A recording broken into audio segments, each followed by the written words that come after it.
الأخبار الموجزة ليوم الخميس. التقى سماحة أمير المؤمنين حفظه الله بعلماء ومسؤولين من المقاطعات العديدة ووزراء الدفاع والداخلية والخارجية والاتصالات.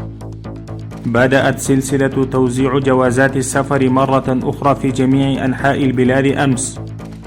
أشاد مساعد الأمم المتحدة لأفغانستان جهود وزارة الداخلية في مكافحة الفساد وضد مجموعات الإرهابية والفساد في لقائه مع نائب وزارة الداخلية.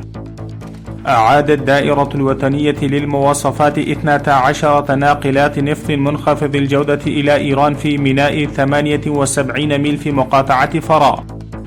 صرحت بلدية كابول تم جمع 24,240 كيلو غرام مواد غذائية منتهية الصلاحية ومنخفضة الجودة من متاجر المدينة ونقلت إلى المكان الخاص لإتلافها.